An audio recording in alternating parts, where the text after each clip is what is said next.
Chaknu going, Yawi? Okay, Chaknu still goes in with the implosion, connecting on to Yawi, paired up with the first break, first crack combination coming in from Lewis to bring down the lover boy. Meanwhile, Lord JM into the middle. Lewis even with the flicker. This fighting again. Yawi. Dodge! What a dodge from athletic. Andoryu. Now the counter play from Omega. Lancy answers right back with the manipulation onto Chaknu. And they're going to bring down Yawi in exchange for Chaknu. But the fight still continues. The side goes in with a fracture. Going to bring down Andoryu once again. Forcing out the flicker. They're not reading the EXP matchup so well. Okay. So they want the Hilda to be very active in the map, to go to the jungle a little bit more. So you're actually rotating more as 4. This early game potential with a Suyo and a Farsa in the hands of Smart Omega. Yep. We'll see if they pull it off. We're jumping into the game at 2. Once again in the Land of Dawn. TNC, will they get a sweep against the Barangay Smart Omega?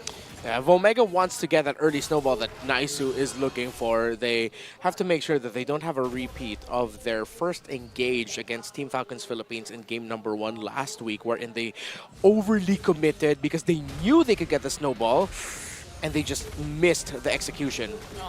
Early game post, you could already feel it. And just like that, you already force out Ukir's flicker early on.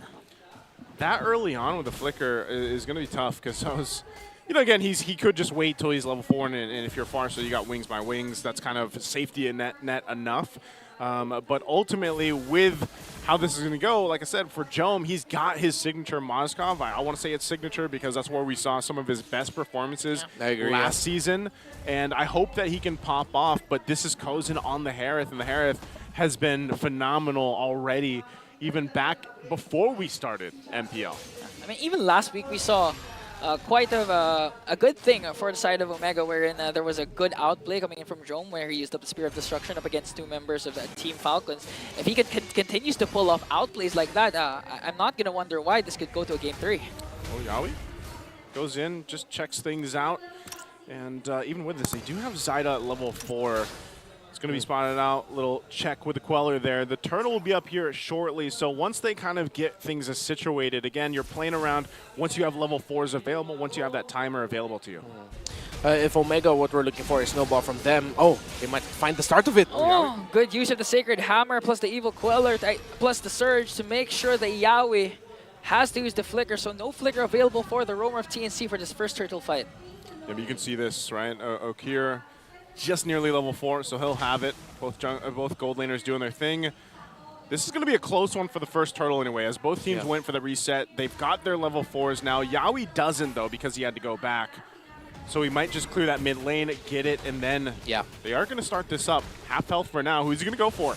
Okay, Chaknu used up his Sacred Hammer. He has the Flicker, connects the kick. Will he be able to cast out the Implosion? He did, but he didn't catch Zyda. First blood will be drawn for the side of the Phoenix Army. A counterattack right away for Omega to bring down Lord JM. Okay, it's a trade, but slightly not favorable for Omega. Good thing they have a Badang with them that can act as the roamer substitute for now and just hold alongside it. But now TNC Pro Team look to get minion wave priority in the middle. They pushed that while now threatening the Turtle. Good call. Lancy pops the real world manipulation to zone out Omega. Meanwhile, Chaknu is now in the picture. Yawi goes in with the Way of the Dragon, going to connect onto the Mamba and going to bring him down successfully. That's 1 member down for the Barangay. Okay, keep it together. Still, that is going to be finally the Turtle go in the hands of TNC. They're still hunting for Andoryu, but he should be able to get away. He's going to lose his orange, though, here, too. Yawi will keep him at bay alongside Lord JM. Andoryu, he's still going to try to take this. Doesn't get it. Zyda, not enough damage, too. That was about a minute and some change for that first Turtle, by the way. Yeah, Omega, it's safe to say that they overcommitted into that one, and it became we don't need to really win this. It became, we desperately need to win this with how long that they spent there. While for TNC, they got their, they were able to shut down the snowball window already for Omega because after the first objective, they invaded the orange buff, meaning Andoryu is going to be off his timers. He's going to be a level behind Zyda, or at least half a level bar behind Zyda, which means that he'll be playing catch-up. So Omega might actually want to think about sacrificing the next objective so that they can just steal buffs or steal resources in the lower portion of the map when the second Turtle spawns. Yeah, that's a good idea, too. Oh, Yawi does it. He just connects, but Chaknu answers with the Implosion. Omega, though, will they be able to counter-attack? Zyda goes in with a Fracture. Okir manages to stay alive with the wings by wings. No casualties, but 2 ultimates have been popped. forget, this is also a signature Nolan pick for Zyda in MPL Philippines Season 13 when he became an MPL champion. There was a time where Carl Tizzi's performance was shaky during that season, and Zyda stepped in. Yep. In that run, he went 7-0 with a Nolan. Gosh, what season was that? 13. 13? Yeah. I feel like that was so long ago. Yeah. But I remember that. I remember that specifically when Zyda did step in, because a lot of people were like, I wonder how Zyda's going to do, you know? He did very well. He did very well. Yawi goes in, knows there's no flicker. Wow. Speaking of doing very well, Yawi once again making sure that all of his Way of the Dragons will connect to the proper target. Ukir, not safe in the middle lane. Goes in. Dome! Solo kill. But solo kill onto the bottom lane. We didn't get a chance to see it. But still, Big J finding big ways to crawl back to the game. Yeah, Okay. that was on his side of the map too. So did he just kind of escape utilizing the flicker as well, and then threw out the spear, and then Kozin just took too many shots? Yeah, it looked The like that was a turret? Big J outplay. He finally had his moment, and we didn't get to catch it, man. We've been waiting for Big J. He got his moment, and also they get a turtle now for Smart Omega. I'm pretty sure we're not gonna have we're gonna have more moments of Big J making big things. Just give it time, or just win week number 2. But if they want to continue, I mean, to extend the series, Big J has to have a multiple highlight plays up against TNC. This is just a personal flavor for mine, but one of the things I don't like about what Omega decided to do here is that Ukir picked up the flicker instead of the Purify. Bro, you're up against Yawi on a Cho. I get why you would want the flicker. You can reposition the Feathered Airstrike, maybe even use it to avoid Yawi when you see him coming up. When you have the Feathered Airstrike up already, I get that line of thinking, but the Purify might have been the safer choice. That's something I would do, and I always say, you know, when you pick up the flicker instead, it's just you're relying on pure athleticism. Yeah. You know, and that's why I like to say it's the athletic flicker, man, because that's like your finger has to be an athlete. Yep. Because that's literally what you're doing. And now you're gonna make a play here on the bottom side. Chaknu going, Yawi. Okay, Chaknu still goes in with the implosion, connecting on to Yawi, paired up with the first break, first crack combination coming in from Lewis to bring down the lover boy. Meanwhile, Lord Lewis. JM into the middle. Lewis even with the flicker. He's gonna get caught up by Zyda for the counterattack for the Phoenix Army. TNC Pro Team now are starting to feel the effect of the Mamba, but they are still clapping back. How many more trades until Omega finally gets the definitive winning one? Oh, early cast of the Feathered Airstrike. Lancy answers right back with real-world manipulation. They're trying to make a sandwich play up top against Omega. Kozin still here in the picture. Salmon Force goes in! After Jome! Fortunately for Kozin, this highlight play was caught in camera. It was under the turret too with your teammates there. That must not feel good for Big J as TNC Pro Team will continue their momentum. Lancy on point with a real world manipulation there, and TNC are feeling it. They're feeling it right now, and they're feeling that pressure mounting up from a rising Phoenix. So they'll go ahead and just focus on getting these objectives. They do just give up this last turtle, which they should. Like we mentioned, you know, you don't want to get too kind of carried away when you're already falling behind. It's could be a slippery slope if they continue to just play this out. Right now, there hasn't been really an answer to deal with Yawi starting some of these fights and some of the choices that Smart Omega is making to respond to this. Because even looking at the itemization, you know, it's getting pretty scary for the Nolan specifically. He's 2,000, nearly 2,000 gold ahead of Endoru. I mean, looking at game number 1 and now game number 2, honestly, Omega has been, to a certain point, playing it safe. But the problem is, it looks like if you're going to play safe, play passive up against TNC, for sure they're going to continue to find ways to infiltrate the front line. Yawi has been phenomenal with the Way of the Dragon flicker combinations all throughout. Double Dreadnought armor actually for the front line of TNC Pro Team, Yawi and Lord JM. It's helping reduce the physical damage of the Suyo. That's why, even though the Suyo should be hurting a lot, it's been reduced a considerable amount that it might take a while until Ondorius' damage is going to be absolutely frightening for TNC Pro Team. Already on the way to the Sad Sword. I actually forgot the real name for it. Longsword? No, the Blade of Despair. Oh my BOD. goodness. I hear Sad Sword so much now that I forgot the name of the BOD. The Blade of Despair. So yeah, already on the way to the third item, and considerable gold gap. 2,000 is the lead of Zyda against Andoryu. I've never heard Because of that Leo, before. he calls it Sad Sword a lot. Why? Darn it, Leo! Green sword. I'm surprised he doesn't have a sound effect for that one. I think he does. He probably does, but He does for sure. well, at this point, you can see the damage being dealt here. It is pretty scary. Looking at this. Oh, fighting again. Ooh, Yawi. dodge! What a dodge from That's athletic. Andoryu. Now the counter play from Omega. Lancy answers right back. Chaknu! The real manipulation onto Chaknu. And they're going to bring down Yawi in exchange for Chaknu. But the fight still continues. The side goes in with a fracture. Going to bring down Andoryu once again. Forcing out the flicker of Jome also. But Lord JM goes in. Wants to go in for the kill. Omega survives with 3 members. But TNC once again a quick response. Another picture-perfect placement. Zyda sees Ukir. Oh, but Zyda dashed into the wall just a little bit. But TNC Pro Team, Lancy on point with another Starfield drop down where Kozin and Lord JM look so comfortable keeping Jome at bay. So good at just zoning out Jome, really not letting him to really do anything.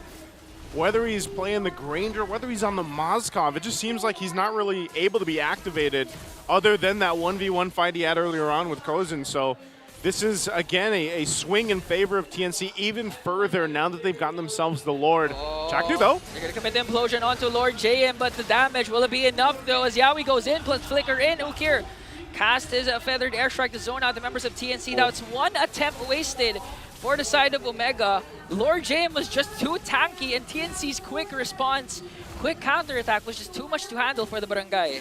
I guess you might as well just go for that. You know the shields are still up in the mid lane, so maybe you don't need the implosion. I don't think it's going to be a backup for this, so they just try to hold on to what they can. Lord's going to be cleared out, but look at Yawi. Does put the threat there, even using the conceal. The shields will go down on the top.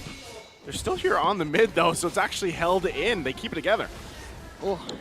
Luckily, TNC didn't try to go and force out an initiation because they still have to wait for the implosion. But as I was saying that, Yawi goes in, but Lewis catches him off guard with a first break, first crack combination. But Lancy will be able to take down Chaknu. No more implosion once again for Omega. It's going to be a 4-on-4. Both roamers are down. Jome also able to knock back Yawi in time. I believe it was the knockback from the Moskov that messed up his initial entry there. Yawi could have gotten a really good kick, but that was now fast reactions and fast fingers coming from the side of Omega. Now, one of the things that we have to watch out now for is the next timer of items for Ukir. He already is up to a Blood Wings. However, it might take up until either the Divine Glaive or the Holy Crystal, where TNC is going to start having to be more careful. When the Farsa has built up both, that's when the comeback scenario is online and active for Omega.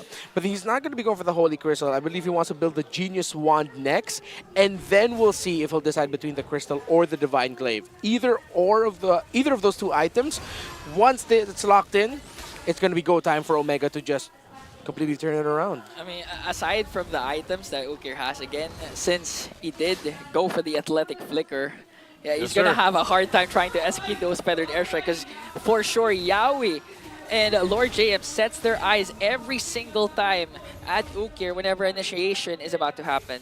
I mean, regardless, too, when you really look at it and the fact that you're down 8,000 gold and, even in terms of damage, I mean, look how far away the gap is between your main damage dealers for both teams.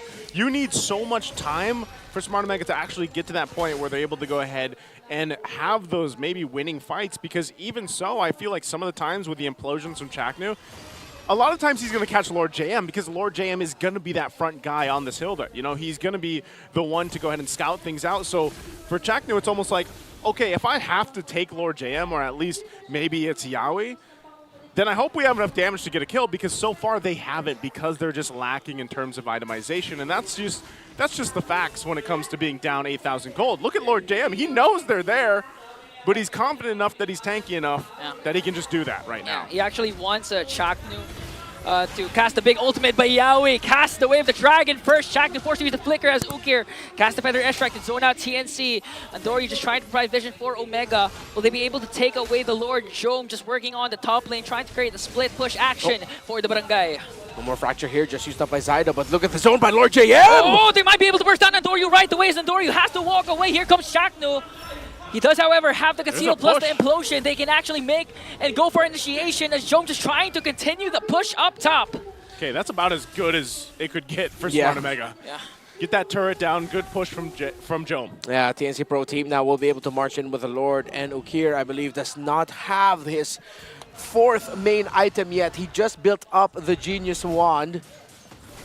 they should still be able to defend this, but it's not going to be one of those scenarios wherein, oh, Omega gets a massive turnaround and they're going to push out and potentially even win the game. If they want to get that, that means TNC Pro Team messed up their engagement and positioning and didn't respect the ultimate of Chaknu, that implosion. At this point, a big implosion paired up with a great timing from Luis and Nukir is what will turn this game around for Omega. And you saw that too, Lord JM just picking up the winner's crown. They want to go ahead and just fully get into the base, at least take all the turrets down if they can here. Yawi will go ahead and put threat up there. They manage the waves for that long push in. Oh, and Doryu's so low. Well, okay, they're going to be fine. They will lose some of these turrets. Early cast of the real manipulation to try and zone out Omega as TNC working on the mid lane and top lane, hit with their turret. Lord sieging out. Yawi goes in! Yawi of the Dragon over the Barangay to clear out two. Yawi, however, will fall down, but Kozen says, I'll use the Zapman Force to slide over the Crystal, but Joe answers right back with a Spear of Destruction, but still the Lord is there, and the Phoenix Army will continue to rise. Rising on forward, now in a sweep against Smart Omega. TNC's looking fantastic. OMG, the BGs, APB, TNC in 2. They sweep Omega. TNC